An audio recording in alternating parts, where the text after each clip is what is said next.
Welcome to the Eddie Network Podcasts.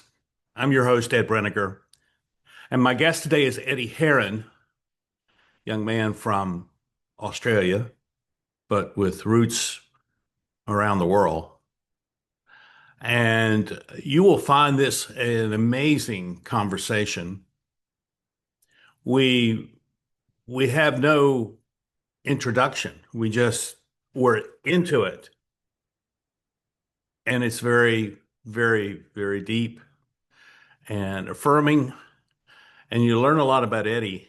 And I think you can relate to a lot of the things that he has to say.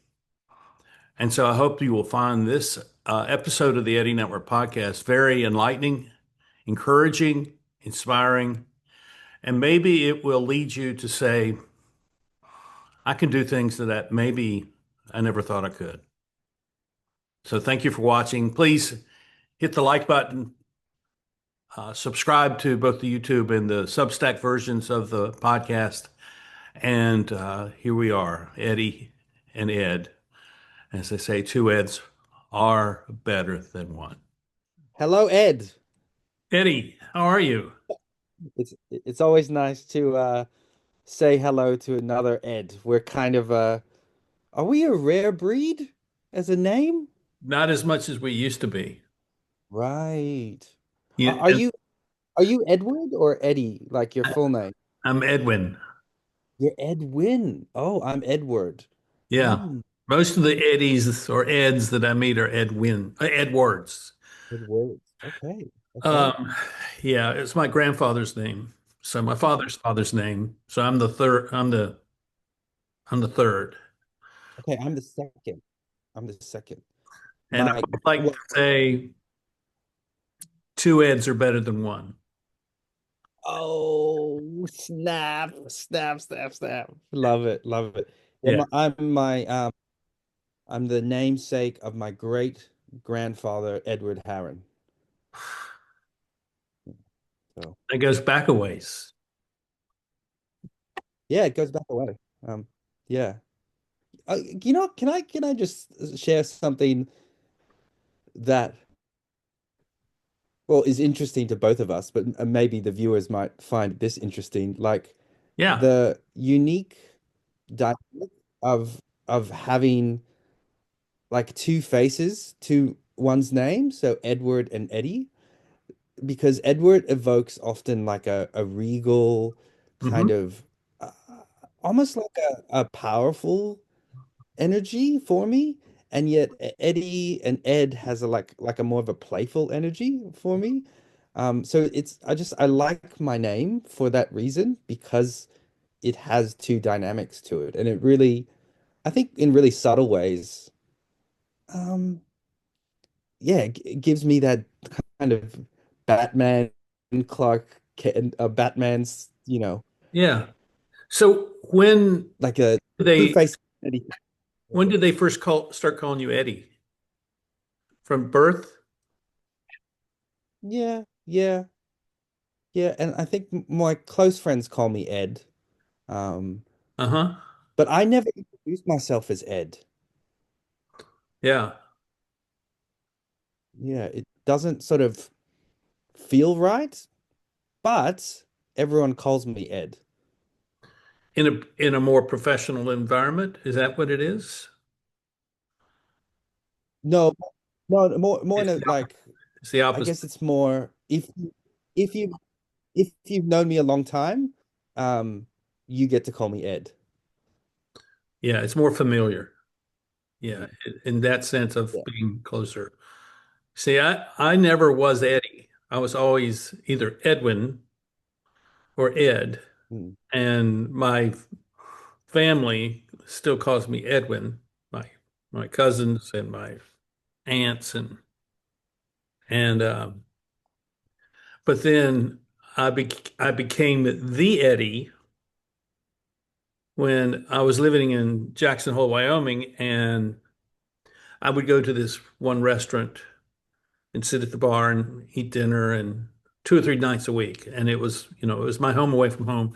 And I knew all the staff. And this restaurant also had a liquor store, in a beer store, wine shop connected to it.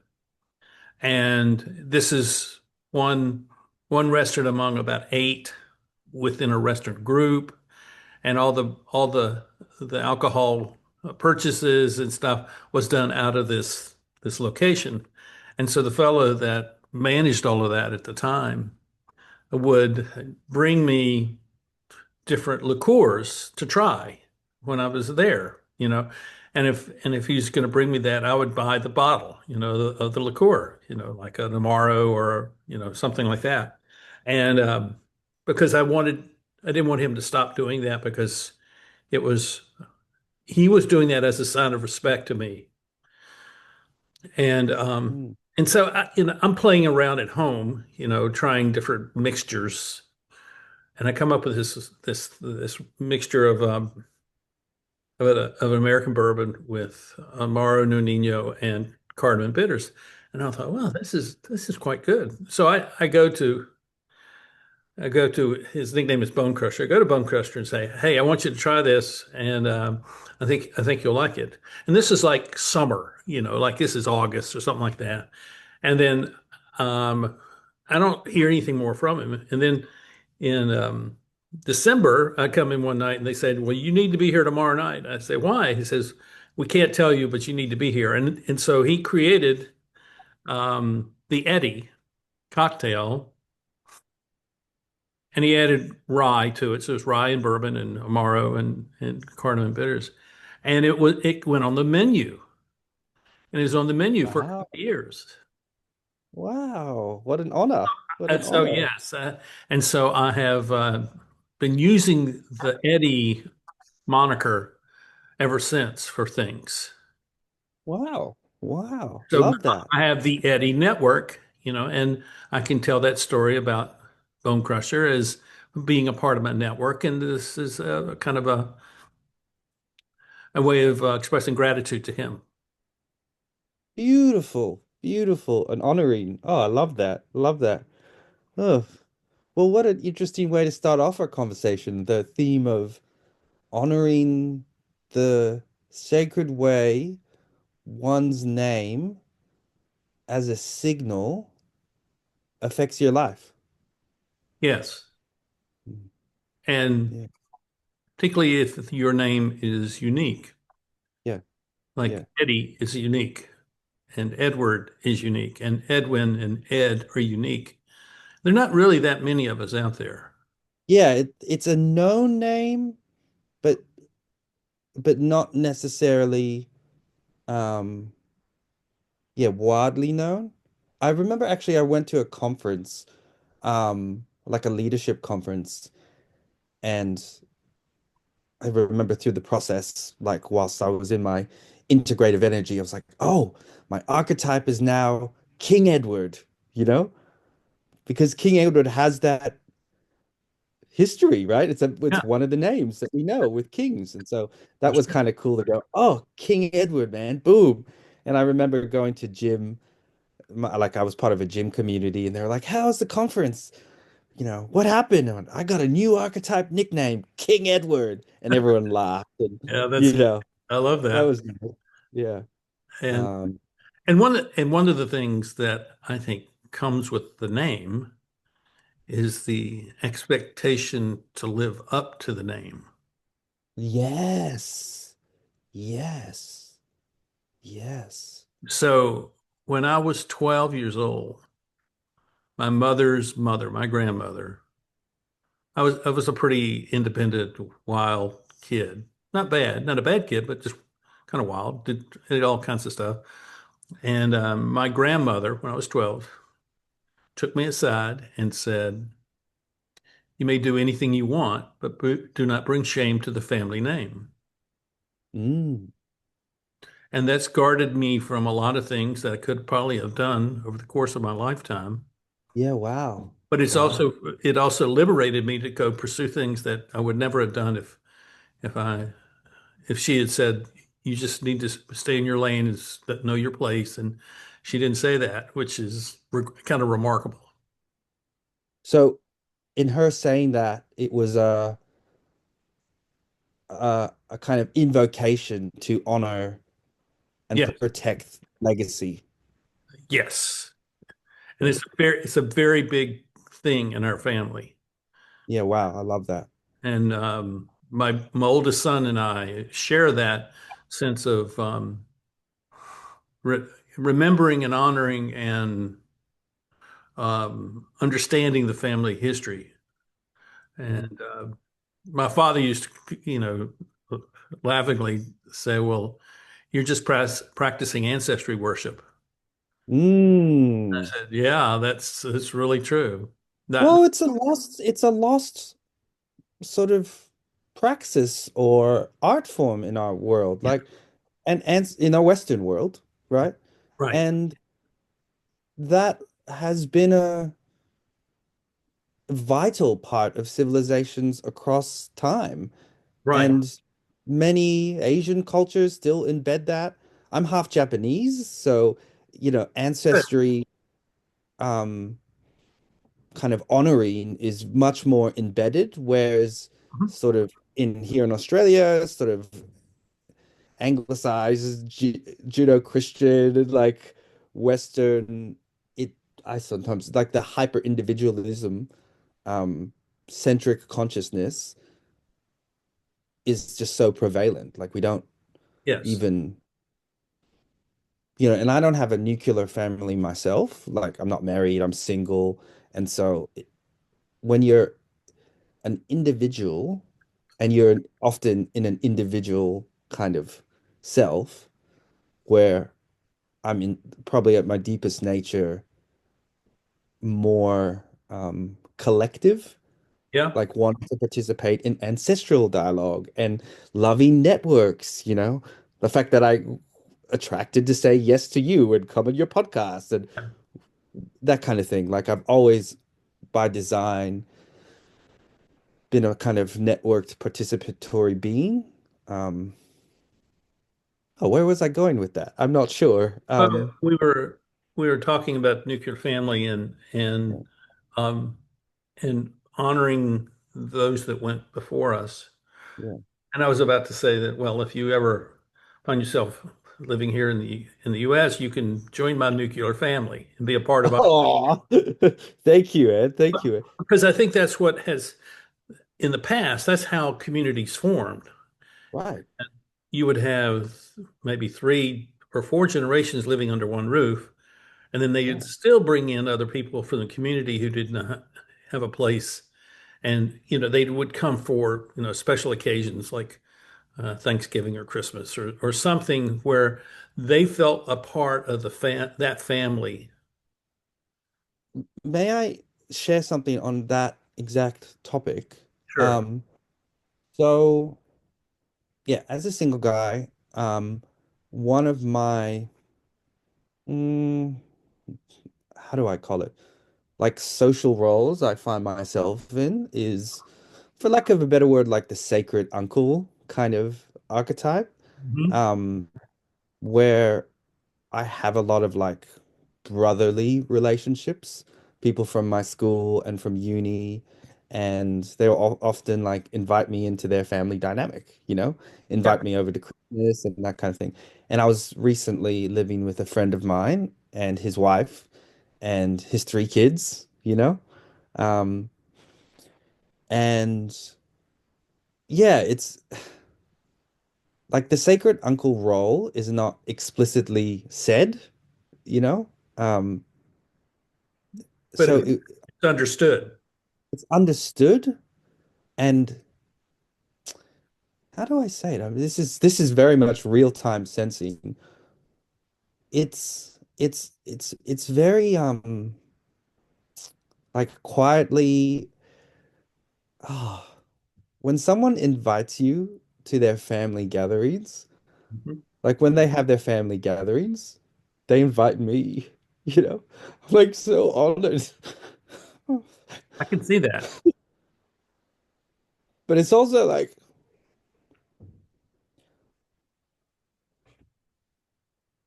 yeah, it is sometimes confronting a little bit because like I have a good relationship with my parents, you know, or a complex, let's say. Um, Most but are. I like, yeah, I don't have a traditional like family. I'm a product of divorced parents, and mom's really independent. My sister lives in another city. I live in another city. My father lives in Japan. So it's like very not a nuclear family.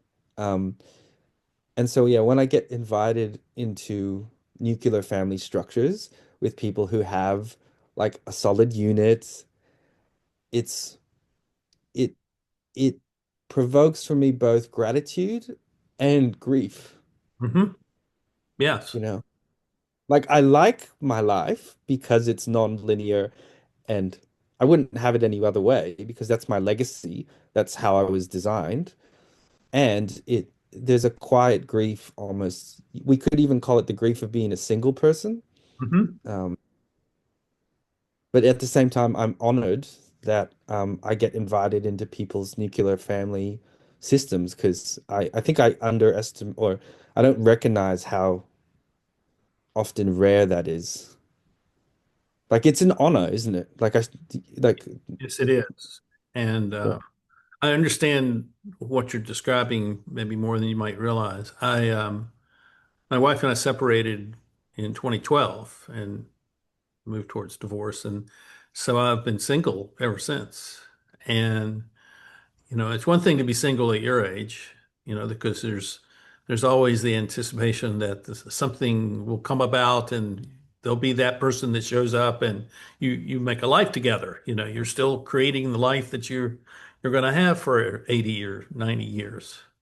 But Yeah. when you hit 70, I'm 72, it changes the dynamic or the changes the perspective of what that means. And so, and I'm planning to live past 100. So, I've got another 28, 30 years, but I don't see myself being married during that time. All right. But I see myself being close to my children and their families Yeah. as they grow and they have children. So, it's, I think it's really difficult because the way the world is structured is really not towards relationship. It's really just towards connections that, I mean, you, in your little note to me, you said something about talking about process versus identity, Well, I think we live in a world where identity is basically some kind of idea that we attach to ourselves, but it really, doesn't resonate at a deeper level where we see the effect of that. There's an effect to identity. So Yes. that's it's one of the things I've been thinking about lately. Yeah, I find, yeah, as someone who's deeply process orientated and is holds his identity forms very lightly Uh-huh. because my life is continual change and Yeah. shedding of and evolving self, like I guess, and also one of my challenges of coming back online and having an identity signal is the challenge of having to define a form when my natural being is always like in a process of change. Um, and that's been both my strength and my weakness because in the professional field, you have to have a clear bat signal, right? Um, and in my leadership journey right now, I'm been doing a lot of work to get quite clear on that. Um, so you might find this interesting. I think I talked to you about it. Like I've been using AI because I have a lot of my I've done a lot of like diary entries in and put it into ChatGPT and I had dialogue with it a lot. Now, that might not be everyone's cup of tea, I know, but for me, it has a lot of my language fingerprints. And so I Mhm. use that data to develop what I call the leadership codex. So mapping out what my leadership is, what are the things I very much a strengths orientation kind of thing. Mhm. So it has my leadership code, and it's not perfect, um, But what now I can do, I can like dialogue with my leadership. Now, why is that important to me? Or why did I need that? Because like I had to construct form so I have a straight spine, like in order to have a form out in the world. Like, and I was like, why do I have to do all this stuff when everyone is just putting themselves online? Like, what, but I guess that's just part of my practice as someone who is more liquidy by nature. Huh? I've had to really work hard to to create form. I mean, yeah, I've had to honor the slowness of that journey when in this modern world it seems like everyone is clear in their identity. That social media creates that illusion that, yeah, I know my form. This is my LinkedIn. Yep, I've got it all worked out. Like, guys, come on. If you're a human, truly a human, you are, I mean, I assume well, I look young, but I'm actually older than I look.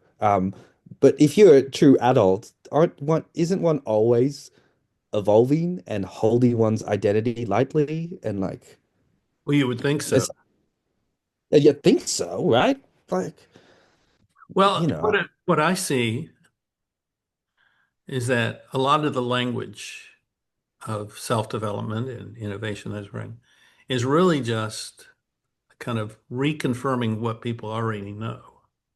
It's not really venturing outside of some kind of established boundary to yes, cover something totally new. And what I see there is that that's the way our world is structured.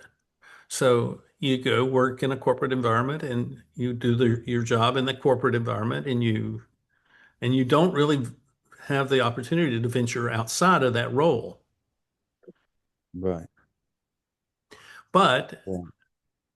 for some of us who could never fit into that role, we're constantly changing and learning and reinventing ourselves and this has been true for me for 50 years and still I don't know um, how to describe what I've learned because it's not like I don't have an identity. Like I don't have I don't have language to use as an identity other. I'm a leadership guy. That's about as far as I'll go. Because I don't really want Mm, to be defined by some kind of artificial language. I want to be mm, defined by my relationships to people and by the effect that I have, by the impact that I have. Those yes, for me, that's much more important. And but what it but the downside of that is it makes you pretty alien in a world where everybody knows what knows who they are, even if it's a very limited um, frame for who they are as a person. right, right. Yes, yes, I totally feel you there. I'll speak to,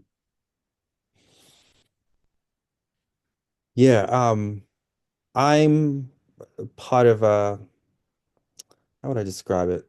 Um, Community called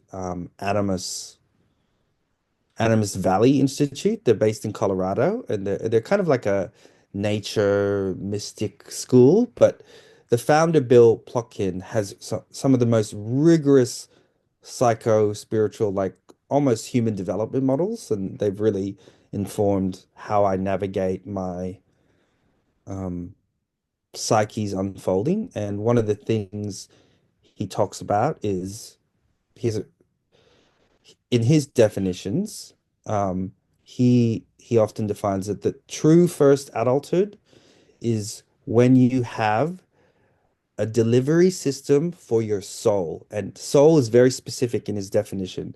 It is your unique place in the more than human world.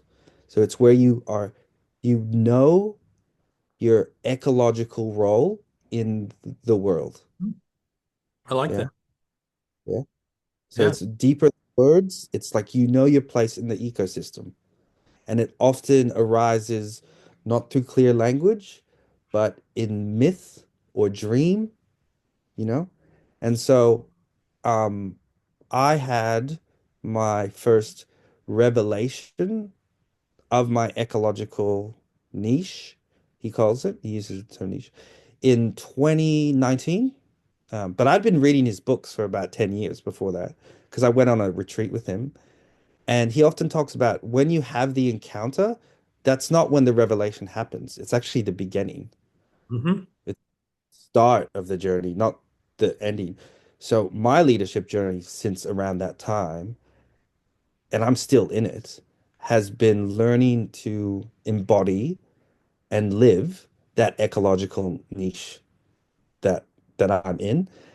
And I'm only just, I think, if I had to put a Google Maps on where I pinpoint, is I'm, and I guess that's why I wanted to communicate my process orientation of where I'm at now, because this thing we're making now is a time capsule that I may listen to in 2028 or someone may come across in 2027, right? You know?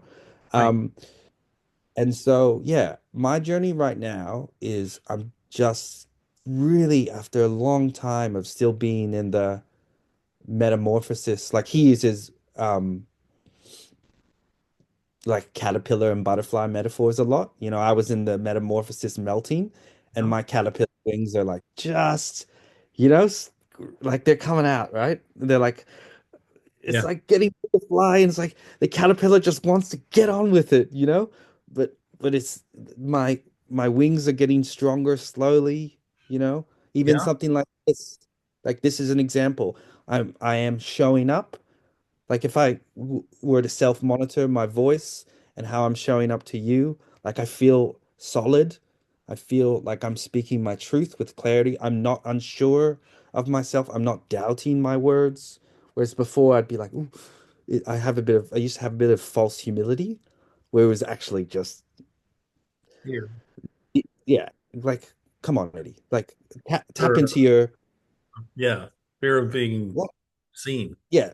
Yeah. I mean, seeing, and I'm half American too. So it's like, I often say, Eddie, be American. Like one of the things I love, great things about Americans compared to like Australians is Americans will just like I love how Americans are generally compared to the standard norm of other countries, like much better orators and willing to speak what is on their mind, you know, even if it's imperfect.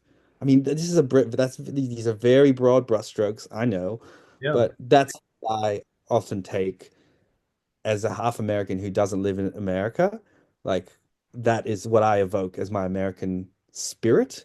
But so to weave back to what I was saying before is I'm in a journey where like I'm doing this back end work to get my wings sorted. Um, I've been really been zoning in on the AI space, simply because I have a background in, you know, technology research and AI has really interested me from numerous reasons, and also wanting to be of the career world a little bit, not just like my mystic spiritual, Yeah. like, you know, underground land, which I used to live in a lot more. Um, And AI is like going to be a big thing for the next 5 to 10 years. And I'm just using my cards to my advantage, which is I can place myself on the upcoming wave. You know, it's something that's relevant. I'll be able to have impact. And also, like, how would I say it? Professionally, selfishly. I don't know if that's the right word, but yeah, allow me to hopefully generate wealth. Um, which is something I have to do as part of my rehabilitation. So to put another story frame on things, and again, I hold this frame lightly, is yeah, as a neurodivergent person. Um, yeah, I don't sort of resonate with the lingo as much, but they often call it ADHD autism, I think I prefer the terminology. I don't like the word as much, but it is a good pinpoint. They call it 2E, twice exceptional. And it's a unique characteristic of someone whose neurodivergency is where on one pole they have like deep, like sort of high cognition, you know, uh, like bordering on genius level. And it's so weird to say such a thing. Like, what? No, I can't be like that, can I? And I've been testing it and it says, yep, you are. I'm like, oh my God.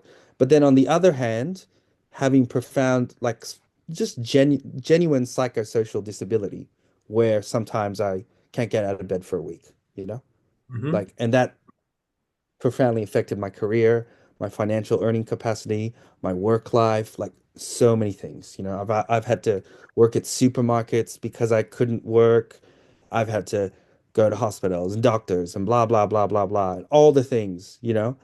And my journey has been really doing rehabilitation, healing myself, um, and getting in touch with my like, wow, I'm actually not as broken as society told me. I Hmm. was actually, I heard this terminology. Can't remember where I read it, but they were talking about the burden of actually being hyper sane Yeah. Hmm. and hyper sanity as like society will tell you that you're insane. You have a mental health condition. But for me, the flip has been, oh no, my system has some level of hyper sanity attunement. And I'm attuning to some sort of like suffering of the world, which makes me a little bit more vulnerable to the suffering of the systems I live in. So it manifests as sickness, and because of that, it profoundly affects my life. So I know I'm kind of, I feel like I'm No, you're being very clear. okay. Okay. Sometimes I'm mindful that I'm maybe lying too much, but I'm trying to like Right communicate on. I mean, nuanced. I think you're saying things that there'll be a number of people who will watch this and hear it, that will identify with what you're saying. And I identify with what you're saying.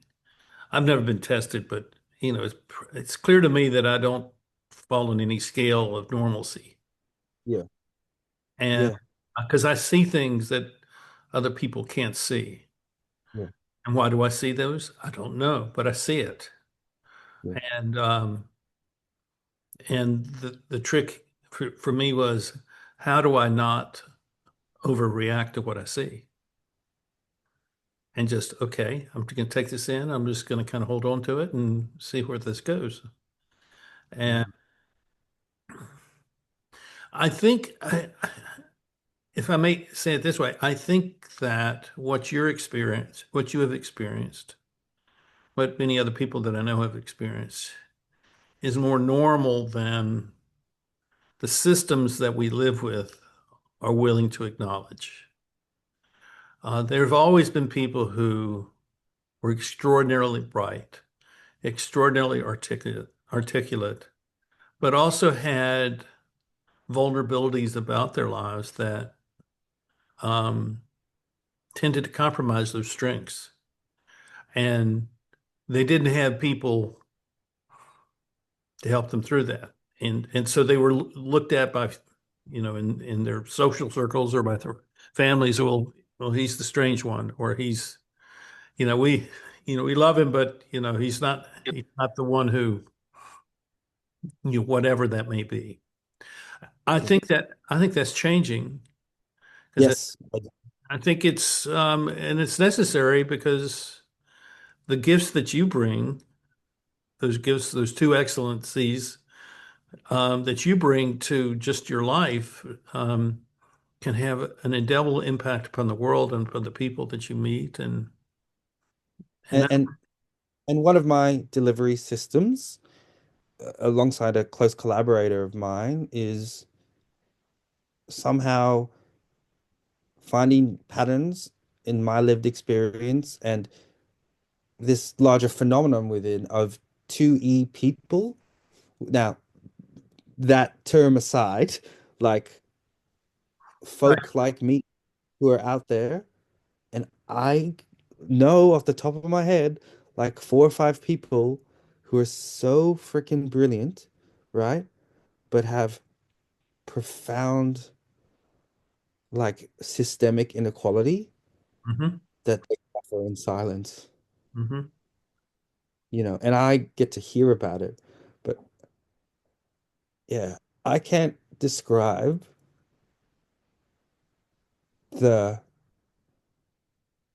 well, I can describe, I'm doing it right now, the exquisite like pain it is to um Dr. Edward Hallowell, who wrote this book.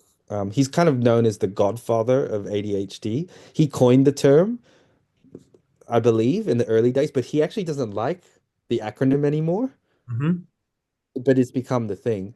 But he often says one of the key characteristics of ADHD, ready for this term, and it was like a needle in my pain. It said under explain un underachievement, unexplained underachievement.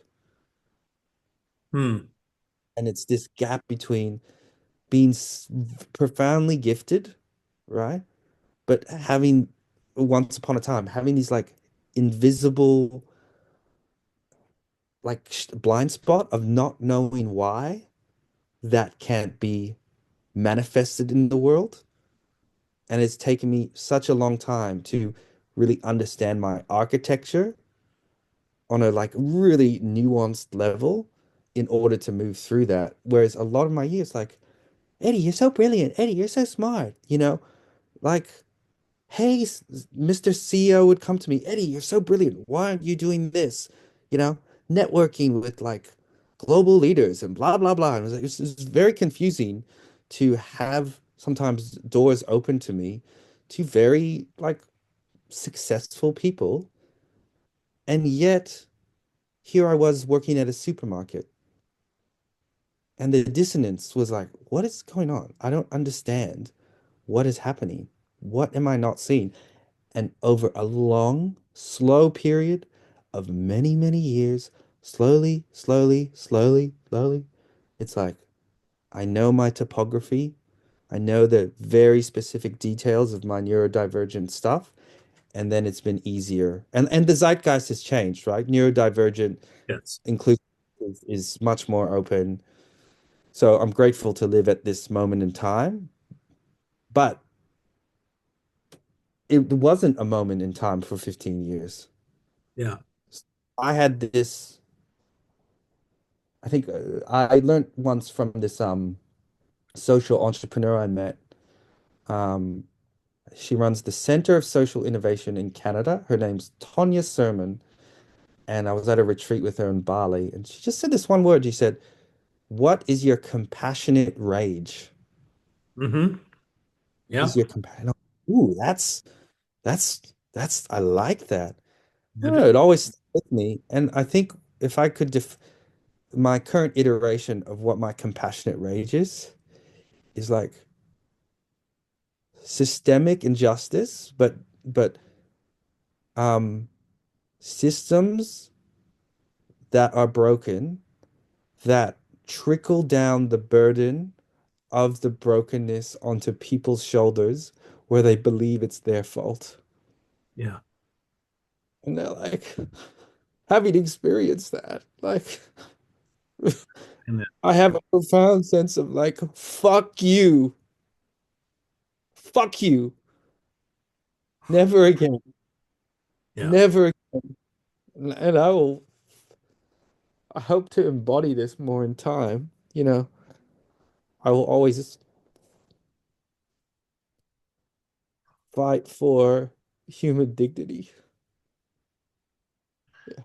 So if I'm hearing you correctly, one of your problems is that you don't fit in the traditional structures very well because you are constant. Within my networks, I fit within my personal networks, you know, But I'm thinking like of kind of corporate institutional structures. And yes, I did have an opportunity because I had a unique mentor who worked at Deloitte, and I worked under him in a division called Deloitte Center for the Edge, which kind of was like a brand within a brand right. that sounded really cool, where I could sort of do that, like be me, but I had a, you know, so I did have that opportunity to be in a corporate environment and like be undefined, but I recognize that's so rare. Um, and I haven't had that since. So yeah, it's definitely been So, so let me ask you this. This is a question I ask a lot of people, um, and ask in different ways, but I want to ask it more specifically with you. What is it that you think? What is the effect that you think you have on people? Or we can talk about that as impact. What is it that changes in people because they come to know you? Can you describe that? wow. Um,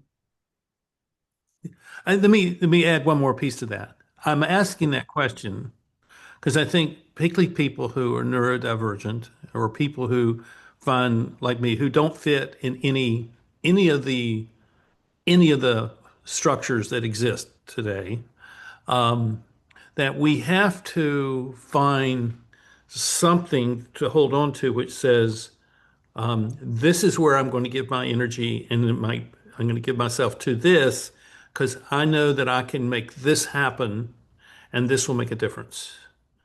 And it may be really small, it could be really big, but I mean, for me, like this podcast is the one of those places where I can make a difference.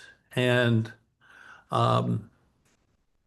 it's not structured in any way. It's very unscripted, as you've I heard. really like, by the way, I must say, like that lack of we've just launched into it That's right. beautifully. Yeah, Well, it's yeah, like we already knew each other, yeah, yeah, and this yeah. is our first conversation. So Yeah. so that's what I'm asking is where do you see yourself? Um, where do you see people responding to you in a positive way that says, "Oh, this is how I'm having an effect upon people." Um, I'd say a few things. One is I have a natural higher than average, maybe baseline enthusiasm, Uh-huh. I see like a that. higher density enthusiasm. S- I'm perhaps, for reasons I don't know, a little bit more closer to the marrow of life. Mm-hmm. Um, so it's a bit more perhaps emotionally high intense for Yeah. me. Yeah. And I think that has an even a physiological maybe effect on others because you feel my intensity. And I hope it's a positive sort of thing that affects others. So there's that. Um, I think I have very um I don't understand the system that well, but it's a bit esoteric. It's called human design. Yeah. Um, you know that one? I'm a reflector. Mm-hmm. Um, and from what I understand, and I've done the assessments and stuff, but like according to it, reflectors are rare, and what we're really good at is witnessing. Mm-hmm. So I seem to somehow have a good way of like witnessing others. Um, I think I don't realize like people feel very at ease with me and feel like themselves. So I guess I'm inside it, right? So I don't really know, but That's right. That's I think right. So would it be that they they love me. feel acknowledged, Yeah, recognized, yeah, appreciated. yeah. I mean, I'm thinking how, I mean, I'm thinking about my through my whole career and how on so many of the teams that I worked on that was missing. You know, the Mm, things that you offer is missing because everything is done on such a transactional level and everybody's told what to do and they're supposed to go do it and that sort of thing. When the team really needs someone who has got some energy and team needs someone who can see what each person's contribution is and be grateful for that. I mean, I think those kinds of people are needed in every team that I've ever experienced. And they're rare. They're a rare breed. right. The other thing I naturally do, and it could be because of my training as a futurist and being in like entrepreneurial kind of style ecosystems, is like I just, and it's sometimes a pain in the ass for me, but like I can't help but think about possibility and Hmm? what doesn't exist and what needs solving that needs solving. Like I just like I'm constantly potential, like Are you an what's the optimist? yeah, yeah. Yeah, I'm an optimist. Probably I used to be a bit more of a naive optimist. But I'd say I'm more discerning in my optimism now. I'm more precise. I Call it really like, call it realistic optimism. yeah, realistic and yeah, I like I think the more I acknowledge that I've um the the shadow the world, and I'm willing to like look at it a little bit more, Let's but still my optimism. let's go down that road. What is it that you see for the future? Do you have some kind of framework that you're working through or that Yeah, yeah, good what is it? question. And I guess the other question is it where do you find hope in that? Yeah.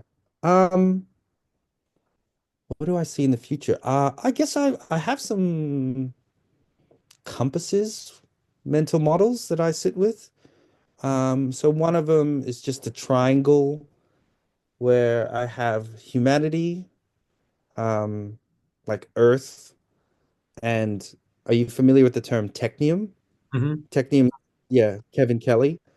Hmm. I guess because I'm a technology guy, I think obviously that's my specialty ecosystem, so to speak. So I think about the role of the technium and technology a little bit more than the average. So I often think like, how are they gonna harmonize? Like, what is the full expression of humanity? It's very macro, but I would say I orientate towards mm, what does it look like as those three things work together more, you Yeah. know? How Yeah. does what it look like for Earth, humanity and Earth to have a deeper relationship? For Earth to have a deeper relationship with humanity, to Earth and Technium to integrate. So, when I think about something like AI, I'm often thinking about I'm looking at, okay, how is AI affecting humans? How are humans affecting AI? And I'm looking at through that lens of um, humanity and technium, and we're at a certain phase of that never-ending symbiosis. So I don't know if that answers the question, but maybe that's some of the mm, satellites I use to navigate the constellation of the future. I probably need to do a little bit more. Um, Again, probably my leadership journey is like I'm very compelled by leaders who have a very solid um, connection to like one's mission and vision to of the future and the role that they play. And there's a kind of like verticality to that that I aspire to, and one can't rush that, I suppose. Right. Um, but I would really like to get to such a stage where I'm like, oh, this is my ecological niche. This is what I see is needed now and in the future. This. And there's a certain kind of uh, simplicity and elegance and yeah. I mean, Bill Plotkin from Animus Valley Institute, like he characterizes that as first stage and second stage eldership. Hmm. Um, like people like Joanne Macy, yeah, who recently passed. Hmm. Um, those kind of great leaders who just have a very definite vision of a hopeful future, and they know it. They know what they're working towards. So I'd like to get to that stage in my life where you know, can contribute to the world in my own way or on that level. But I think that just comes with age and time, and I hope I can be of service on that level. Yeah. It sounds like you're not far from it. Yeah. Yeah. I think, yeah, I probably already am living it, to be honest, but I mean, the reason I say that is because of what you've said to us already tonight, but also that the way the world is organized is changing very rapidly, and it's going to be increasingly oriented around people, how people relate to one another. And, where I've seen that people were diminished or relationships were diminished in the way the old industrial model um, characterized people as, working the assembly line. They were part of a machine. I think the machine is in a metamorphosis as well, and it's going to be much more communal as a result because it won't need all the infrastructure we built. I think that one of the great challenges is that all these cities have all these large buildings that have no one in them. So what's going to happen? right, What's going to happen to those buildings? And right. I don't know. I think this is what happens when you go through a dramatic transition in human society. And it's Right. Yeah. Isn't it so profound how COVID in such a short space of time completely shifted office work, you know? And but we call it just, oh, it shifted office work and no, but it shifted the fundamental like design of the CBD. yeah. Well, It's I think changed. people were ready for it. Yeah. They didn't know it, but they were ready. And as soon as they saw it, oh, this is what I want. Right. Been coming, Right. been coming for 20 years. Right. Oh, it's been bubbling under the surface already. Yeah, I saw this. I saw the kind of the demise of the traditional organizational structure 25 years ago. And Ah, and what I envisioned then was we'll become much more communal and our right. relationships will matter more. And Right. and that's what we're seeing. It's very gratifying and It's exciting. beautiful. It's beautiful. Yeah, Like, it is beautiful. It is. So well, and to be even this dynamic, like we didn't even we said, did we even say hello? Like we just went straight to it. And it's that's right. so nice. It's so nice, this dynamic to meet like a stranger friend like yourself and instantly be able to talk, close to the source of life. Well, Just instant. I met So you where you are, and this is where you are, and this is where I am, and so we were very much aligned before we even knew each other, right. and I think that's part of it. Um, but hey, I think this is a picture of what is possible. I think people just have to have to a desire to be different and be willing to change. And I think that's the hardest decision to make because if they're comfortable. if they got enough money and they got a house and they got a nice car and they got a boat and they can go, to, take a cruise every year, go to Hawaii, or all those different things that make life beautiful, comfortable, are hard to give up when you're kind of asking, okay, if your life really wants to matter, then you're going to have to sacrifice some things so that you can move into Mm, a different mode of living. it's interest. Yeah, it's. Mm, I'm. You just provided a mirror for my life. Like, I wonder if that's been the benefit of my kind of quote unquote hardship is I haven't had access to those things. Oh, it's clearly a benefit. It's clearly an asset because you're Right. better prepared for the future than most people. Mm. But you don't have anybody telling you that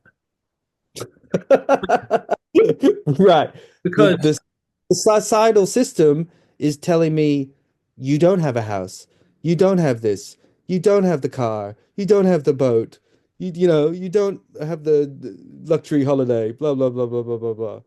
You're lacking, you're lacking, you're lacking, you know? but But you can move anywhere in the world you want to go in a moment's notice. You are really free. And correct. you're free to go and do things that make a difference because you are free. I mean, that's why I hear your story. I am? Do you really? Yeah. But sometimes I don't feel free because I have to deal with barriers of our world, like career and packaging my value to make money and That's an don't idea. have access Those to are identity, employment. Yeah, they're sorry, what? They're those are identity issues.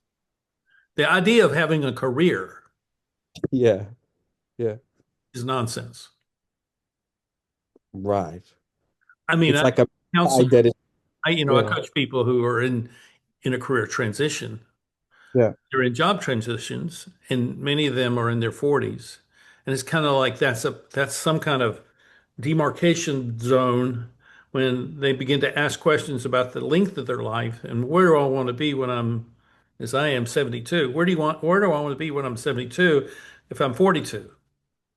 Mm. I changed my life when I was 42 and I started a consulting practice. That was 30 years ago. I had no idea, none, that I would end up where I am today. There was no clues. Of course, 1995, we didn't have the level of the internet that we have now. We didn't have smartphones. We didn't have podcasts. I mean, it's a totally different world. But my point is that I was in a position to be able to discard things and move into those new things quickly. And Mm. and I haven't talked much about that publicly, just because it sounds kind of bragging. It's not bragging. It's very hard. And at times it's painful. But here I am 72, and I would say that I'm in the apex of my career. And it's only come since the end of COVID.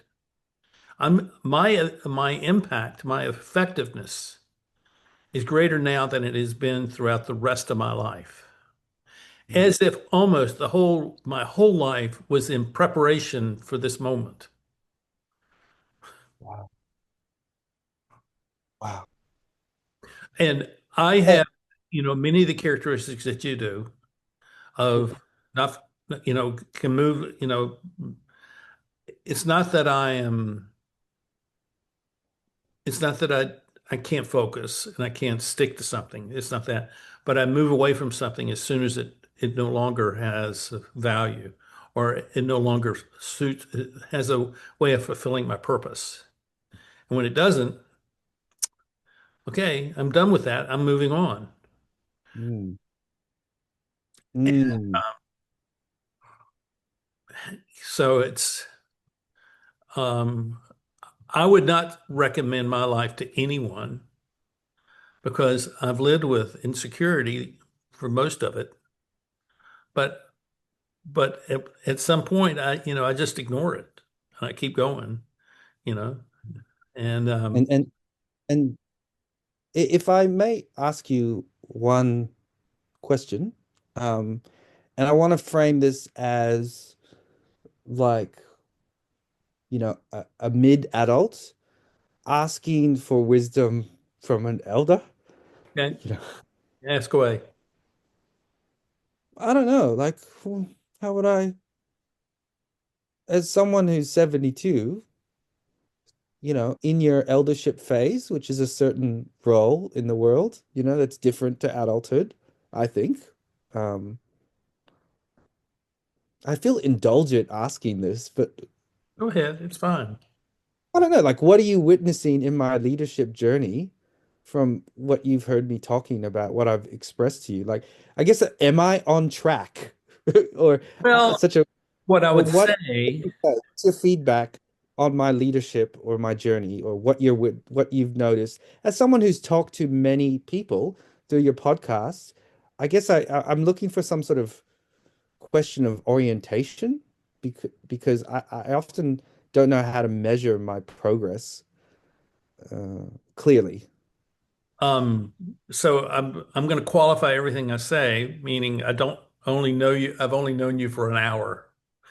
But yeah, but I think that's great. No, but I think that's great because Okay, so I'm it's raw and it's qualifying, real. but what I Yeah. would say is that you have um, a unique capacity to engage with people, and you can do it on an emotional level as well as an intellectual level, and you can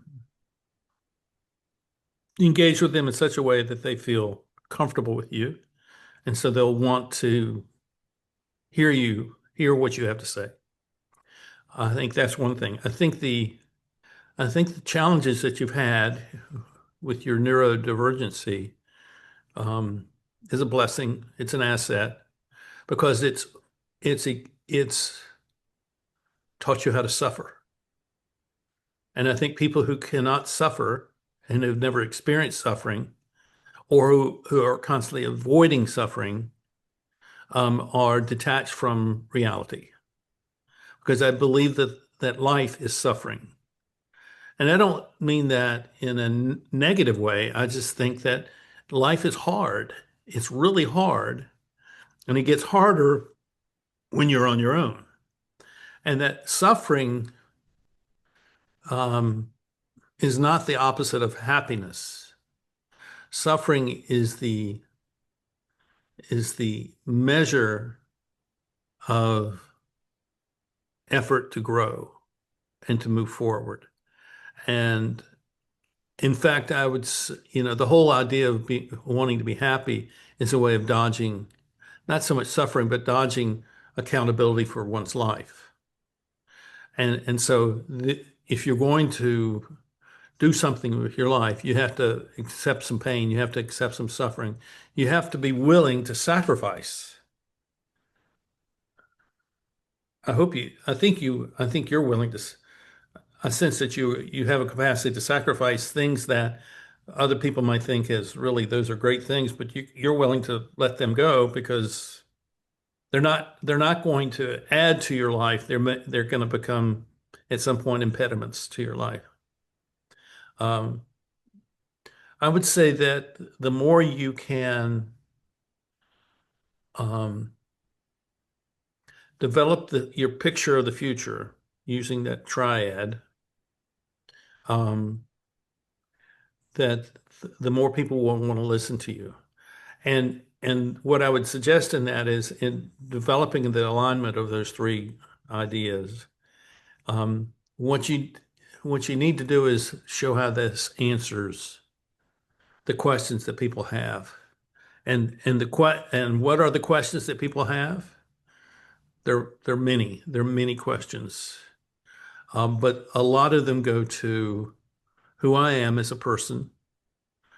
Um, and they get stuck in looking for words that define. And so I don't think words tell us anything. In fact, in a Mm. the way the things that I work on are looking at how the world has been created as a simulation of reality and not reality itself. And so the Mm. words are the screen or the way of avoiding reality.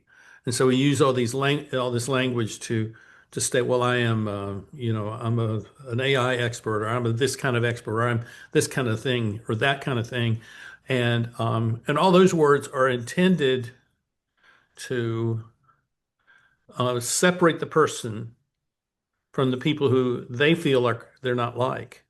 And so it does them a disservice because Mm. what it ultimately does, it creates an alienation and between them and other people. So I think the measure of identity is not what language I use to describe myself, but rather what is it that I do that has an effect? What is the impact that I'm having? Because when I take some action and there's a positive response to that or something like that, then I know that's not inside of me telling me something. Something I can see. I can maybe even reach out and touch it and say, this change has happened, and that's a good thing. Mm. And I think that if you can identify those things that you do in your interactions with people where you see an effect, then you build upon those effects. As you build upon those effects, you will find that your life is simple and clear.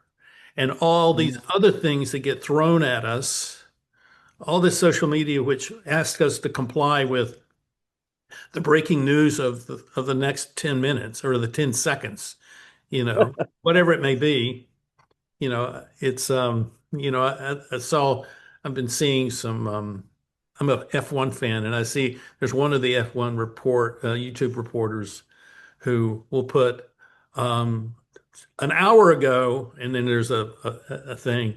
But if you look down, you'll see that this was posted 4 days ago. Yeah.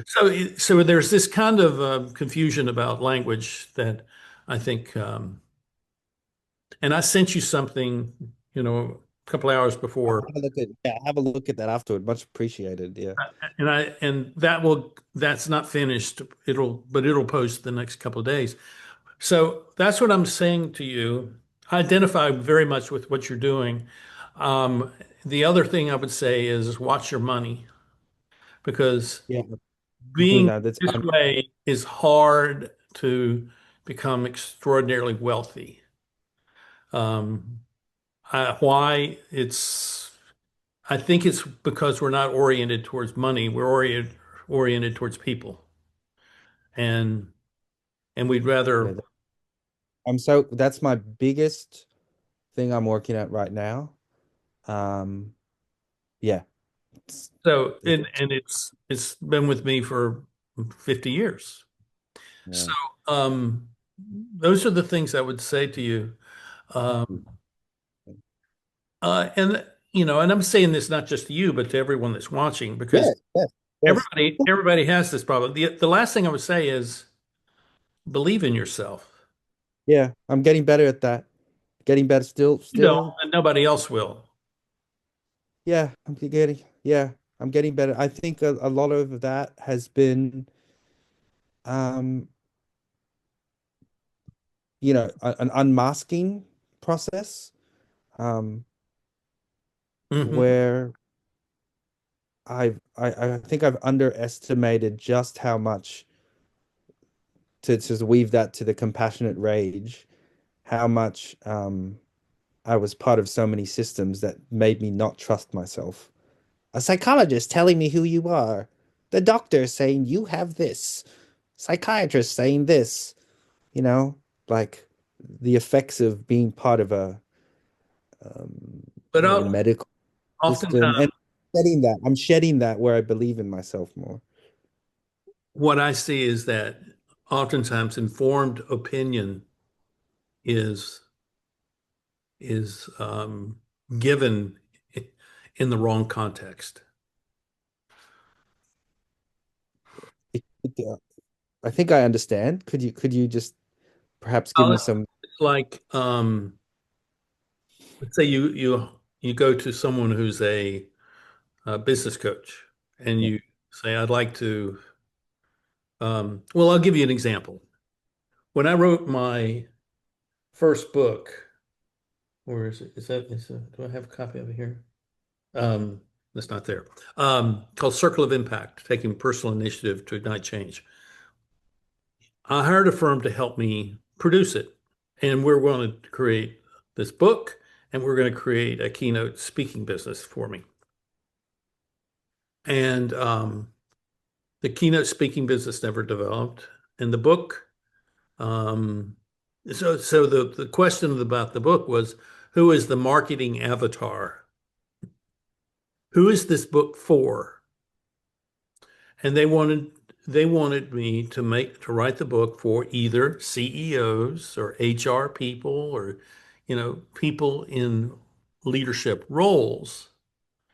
And and they didn't understand that my perspective is that roles and titles is not leadership. Leadership is taking personal initiative to create taking personal initiative to create impact that makes a difference that matters. That's what leadership is, and that kind of leadership can be done by everyone in a business, and that the CEO's job in the future will be to facilitate the leadership of everyone else.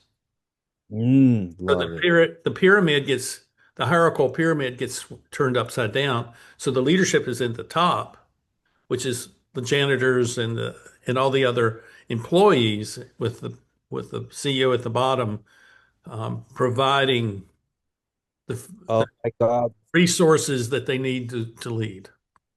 Oh my God. So from the pyramid to the tree, where it's a root system Yeah.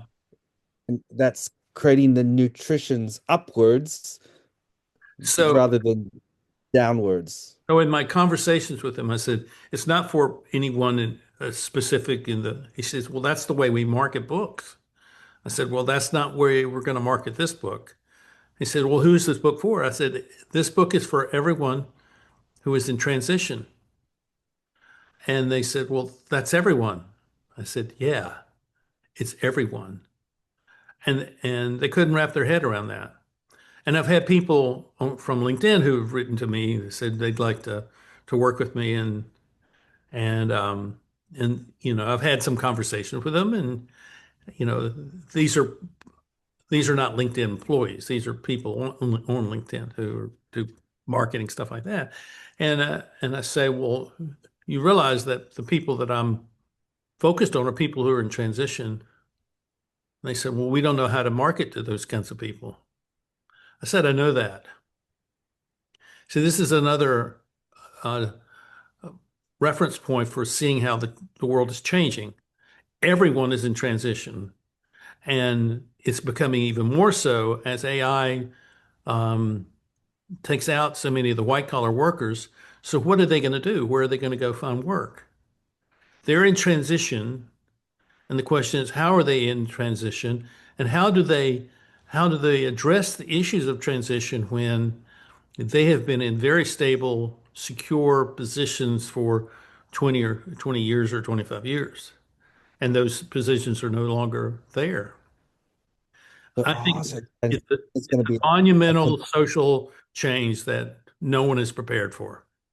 wow. And so we're going to people who have, let's call it transition literacy or embodied transition That's right. skin in the game will be needed. And I guess I can put my hand up and say, I Yeah, definitely have that at the marrow of my bones.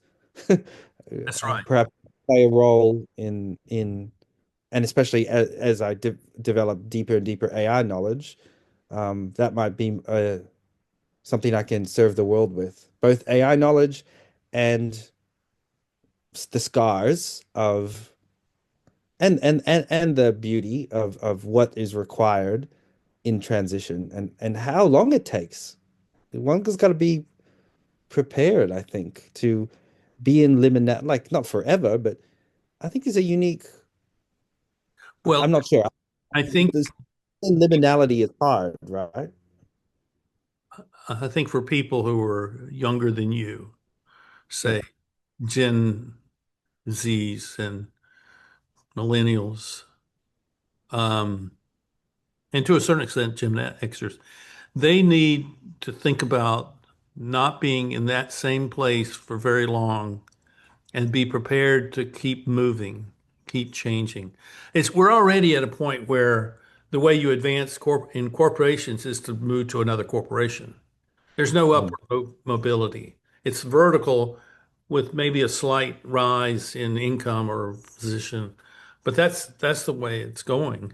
And It's more so diagonal across uh, organizations that's right. rather than yeah, This is what yeah. I see, and I've seen this, but it's becoming um, more intense now. Okay. So I see. I mean, if I was suggest, I see that you have all this experience that if you could take it and kind of put a frame around it, and then find ways to offer that to people, either as a coach or a consultant or a speaker or a writer, or um, or someone that a company hires to kind of be help manage the transitions that people go through. I mean, all those different roles I could see you could be doing. That like feels very like exciting to me, to go to as a hypothesis. Yeah, and based on the ethnographic data that you've just shared and your sensing as a leadership expert, and that if transition, as you said, is going to be is and will be continue to be a key feature of the career landscape in the next 1 to 10 years as the fundamental operating system of career and work shifts, the need, the skills, the literacies, the psychological models around how to navigate transition, that will be a need.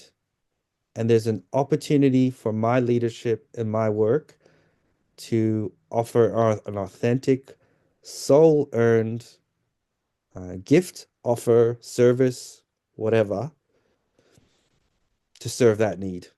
And it feels, again, it feels aligned to me as you say that because it's the vector, the Venn of AI, which I know deeply, and I'm really sensing that. And having been in career liminality longer than others, um, and the neurodivergent chaos, like not Yeah. the challenge of thinking into any system, which is what is required when you Hmm. are in a liminal space. You won't fit with this system or this system. Like it's almost like if you think of a jigsaw, you know, like the jigsaw pieces won't fit, and you have to sit in that. Th Let's take it one more step. yeah. So everyone, let's say 90% of the people who work in business today fit. Mm. And and within the next 5 years, they will not. And the people who have never fit will know how to move through this landscape of annihilation to find ways to make a difference with the people who are obviously going to be looking for help. That's what I see. I mean, those of us who are constantly changing have an advantage because we understand it down deep in our bones. I mean, I've changed more in the last 10 years than I did in the previous 60. Really? Oh, wow, that makes me so excited to grow older. Like the journey ahead is going to be You see, I'm fantastic. I'm the anomaly. I'm not the I'm not I'm not mean, all my friends that are my age have retired, Yeah. and not all of them, but many of them. Some of them have businesses that they own. They still work in their businesses, um, but I started over when I was 62. Wow. Well, and you don't feel the need to retire? You love your work so much, or I'd die if I retired. what? Then what am I going to do? I mean, Do you think? I Yeah, retired yeah. from the ministry. I'm a Presbyterian minister. I retired from the Oh, ministry so I can get my pension and Social Security. But that's just so I could fund what I'm doing now. And I need more money than I receive from that. But that's not my point. My point is that I'm discovering new ways to make a difference. And I see something on the horizon which I don't know how to go to, and I won't describe it. But if what I see on the horizon can work, it means that I will spend, say, the next 5 or 6 years traveling the world and doing things that help have this kind of conversation. Because this is not the well, conversation you get on social media. well, I present this offer to you. Please think of me, um, should you ever want to come to Australia, you Well, know? I have a bunch of people who have been, and they were listed in your on your LinkedIn as people that you're connected to who have been on the podcast. Oh, really? Oh, Yeah, yeah, oh, oh, cool. I have to look through your catalog. Yeah. yeah. So Because, to the, yeah. I'm going to close, and I'm thanking you for being here, and we can talk a little after I close. Um, but I thank you all for watching. Thank you for sticking to this. I hope you find that this conversation is the kind that you want to have in your life. And you can have this if you're willing to allow yourself to take your conversations and let them go wherever they will. That's what an unscripted conversation. And when you do that and you're focused on how your life can change and how your life can be different in the future and maybe why your life needs to be different in the future, then you have begun on a journey that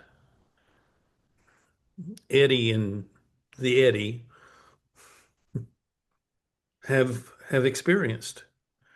Um, and you will find wonderful things in the midst of hardship, but you're already experiencing hardship. You just don't know it.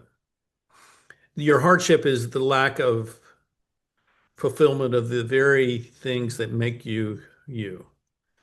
And I want, you know, what I would say is I want for you to be able to say, my life has mattered. I want that to be your legacy, and that people will be talking about you after you are gone to say, he made a difference in my life, or he made a difference in our community. And that is a worthy goal to have, regardless of what age you are. So I thank you all for watching, and we'll see you next time here on the Eddie Network podcast.